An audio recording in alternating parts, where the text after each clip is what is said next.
Sekalipun taun, wabah yang terjadi dahulu kala di dunia Islam begitu dahsyat. Anda tahu taun dulu kalau terjadi orang baru kena paginya ketularan bintil-bintil, sorenya meninggal, Pak. Kalau sekarang orang di swab positif, sekian belas hari dia isolasi mandiri, kemungkinannya dua, kemungkinan sembuh, kemungkinan mati. Persentasenya berapa? Sembuh 80%, Pak, mati 3%, kecil sekali. Bukan berarti kita menganggap ringan nyawa orang, tidak. Cuman saya ingin menggambarkan betapa taun dahulu lebih dahsyat daripada yang so-called pandemi, yang lebih cocok disebut plandemi ini. Direncanakan ini, Pak. Yang karenanya kalau kita lihat sejarah, sekalipun dahsyat taunnya dahulu kala, nggak ada cerita, Pak, sholat berjamaah berubah tata cara pelaksanaannya, nggak ada. Kenapa kita harus berubah? Dan saudaraku rahimakumullah, kami cuma mengingatkan beberapa pesan dari Nabi SAW tentang sholat ini. Yang pertama, Nabi mengatakan, sallu kama ra'aitumuni usolli. Sholatlah kalian sebagaimana kalian melihat aku sholat. Ini sudah kata mati, Pak. Ini kunci, Pak. Kunci ini. Makanya para ulama fikih memutuskan nggak boleh dikerjakan sembarangan, nggak boleh. Apalagi setelah dia ada aturannya, terus kita berkreativitas menyangka itu lebih baik untuk keselamatan dunia kita, sementara kita tidak peduli dengan keselamatan akhirat kita. Nabi Muhammad SAW menyatakan, hari berbangkit nanti aku akan menunggu umatku di depan telagaku. Aku akan bisa membedakan siapa umatku, siapa yang bukan.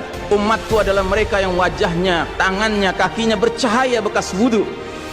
Tapi ketahuilah, ada sejumlah orang wajahnya bercahaya, tangannya bercahaya, kakinya bercahaya. Aku panggil-panggil mereka, tapi dihalau sama malaikat, tidak boleh mendekat.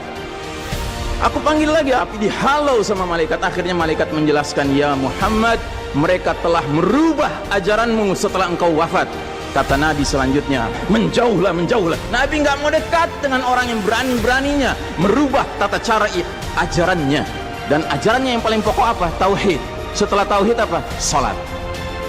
Dan ingat, salat adalah amal yang paling pertama yang akan diperiksa oleh Allah Ta'ala bagi setiap hambanya. Dan saudara rahimakumullah, saya ingin menyampaikan dua hadis lagi. Satu hadis dari Nabi, la tadaru furujatin lisyaitan. Jangan kalian biarkan celah-celah itu untuk syaitan. Ini Nabi Muhammad SAW yang berbicara, bukan Ihsan Tanjung. Kalau Ihsan Tanjung yang berbicara, Anda boleh tolak, Pak. Ini Nabi Muhammad SAW yang berbicara, yang kita baca salawatnya dengan harapan mendapatkan syafaatnya, dengan harapan boleh meminum air dari telaganya. Jadi kata Nabi apa? Jangan biarkan celah-celah itu menjadi tempatnya syaitan. Hari ini tidak sedikit masjid bahkan memuliakan syaitan, memberi tanda di mana syaitan hendaknya berada. Na'udzubillahi min dzalik. Mau jadi apa kita, Pak? Mau jadi umat seperti apa kita? Ini adalah simpul terakhir, saudaraku. Kalau sampai simpul terakhir ini kita relakan lepas, sudah tidak ada sisanya ajaran ini di muka bumi. Karenanya saudaraku rahimakumullah, bagi saya urusan sholat berjamaah dan tata caranya ini bukan urusan pilihan fikih, Pak. Ini urusannya adalah urusan dengan musuh Allah Ta'ala. Hadis yang terakhir, kata Nabi SAW, innal yahuda qad sami'u dinahum. Sesungguhnya Yahudi sudah bosan dengan agama mereka. Wa innahum qaumun hasadun. Dan mereka adalah kaum yang sangat hasad kepada kita umat Islam, terutama dalam tiga perkara. Satu, raddis salam. Kebiasaan kita umat Islam kalau ketemu saling ngucapin assalamualaikum, dibalas waalaikumsalam. Itu Yahudi nggak senang, Pak. Yahudi tidak senang melihat umat Islam berukhuwah Islamnya. Yahudi nggak senang umat Islam kalau ketemu saling bersedekah dengan senyum, makanya dibikin aturan begini, nggak kelihatan senyum kita. Yahudi nggak senang kita ketemu jabat tangan, rontok dosa-dosa. Maunya mereka begini saja jabatan tangannya. Dari mana ini semua?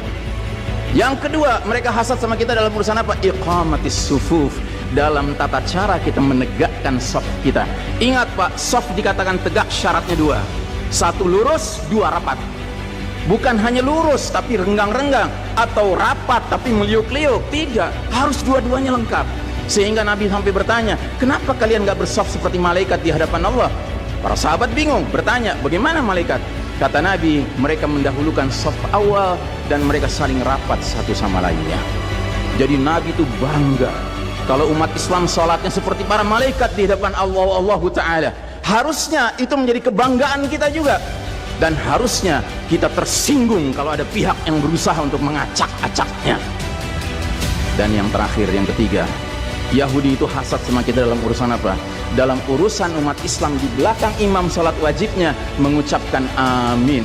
Makin keras suara amin itu, makin geram mereka. Karenanya mereka bikin aturan, sempat 2 bulan masjid ditutup-tutup sama sekali, nggak terdengar suara amin dari jamaah karena nggak ada yang boleh ke masjid. Tapi sekarang setelah dibolehkan, masjid yang bisa muat 2000 orang, cukup 500 orang, cukup 700 orang. Supaya apa? Sekurang-kurangnya aminnya bisa berkurang. Maka sekarang pertanyaan besarnya adalah, untuk siapa kita sholat? Atau untuk mereka? Inna sholati wa nusuki wa mahyaya wa mamati lillahi rabbil alamin. Mudah-mudahan apa yang saya sampaikan tidak membuat bapak dan ibu makan nggak kenyang, tidur nggak nyenyak, tetapi semakin sadar betapa kita sedang hidup di era penuh fitnah di akhir zaman, dan musuh-musuh Allah sedemikian sistematis, sedemikian terencananya membuat kita sadar tidak sadar meninggalkan din kita. Yang paling mengerikan kalau sampai sudah nggak ada perasaan lagi risau dengan ini semua. Karena apa? Nabi bersabda, siapa lihat kemungkaran ubah dengan tangan, nggak bisa dengan lisan, nggak bisa dalam hati. Dalam hati itu maknanya apa? Ingkari itu sebagai kebenaran, itu mungkar. Dan itu kata Nabi selemah-lemahnya iman. Sehingga di hadis yang lain kata Nabi, kalau mengingkari saja sudah nggak ada, udah nggak ada iman sama sekali. Nah, yang kita khawatir kalau kita ternyata ridho saja dengan aturan sholat WHO ini, Pak. Padahal harusnya kita sholat dengan cara Nabi Muhammad SAW, bukan caranya Tedros atau Bill Gates. Kepada jamaah, inilah nasihat dari hati yang paling dalam kepada saudara-saudara yang saya cintai karena Allah, yang kita sama-sama bersalawat, kita sama-sama mengharapkan air dari telaga Nabi.